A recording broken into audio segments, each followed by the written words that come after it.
Do a quick talk about cheese making.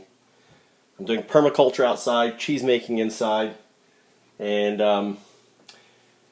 you know, I've got the curd done, and if you know cheese making, basically this is curd. It's really pretty stiff, as you can see it. And there's the, I don't know if you can see that, but there's the there is the whey, right? Looks like the old, what's it called is there? Can't think what it's called. What's that called that was in here? What's that called in cheese making? Let me grab it. What did Mama do with it? Oh, I keep it frozen, that's why.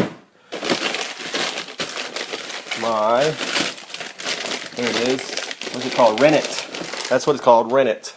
So I made rennet, and I dilute the tablet in water, and basically a liter of water, and then I basically haven't used it in a while, and it looks like it worked fine. I had it in here, and it worked. So you also use some citric acid, and I don't measure anymore. I just throw some of this in, throw some of that in, and throw some salt in. I also tried, I put a little syrup, sugar in it too to help, you know, feed the bacteria. And this is raw cheese. So this is actually raw milk. So this is raw cheese, I guess you'd call that. So what I'm doing now is actually, I'm going to cook this on a low heat, right, for about 90 minutes and cook out the water. Heat it up and just let it condensate. I probably will open these windows. Let's open these windows here. You kind of neat windows. Whoa, I can't do it. Right, so I'm going to open up the window so there's some air flowing through. So what I'm going to do is actually basically cook this down and heat up this water, hopefully to a point that should be melting the cheese to help it come together. So I'm trying something new in cheese making. I've never seen it done this way.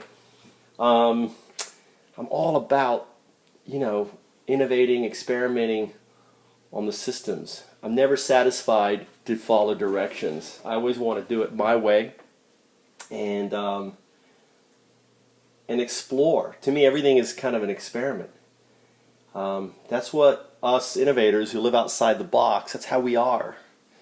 And less than 2.5% of the population, according to law of innovation, diffusion of innovation, are true innovators, and I consider myself one of them. So we hate to follow directions. We hate to be part of the status quo. We're not a sheeple. And right now I'm causing a lot of headaches in the permaculture community because I just got into permaculture and I have my own ideas about it. And they're really upset at me voicing them and sharing them. So it's interesting. It's fun. Anyway, so if you're making cheese, we'll interested to see how this turns out. And it looks good so far. So let's see what we can do here.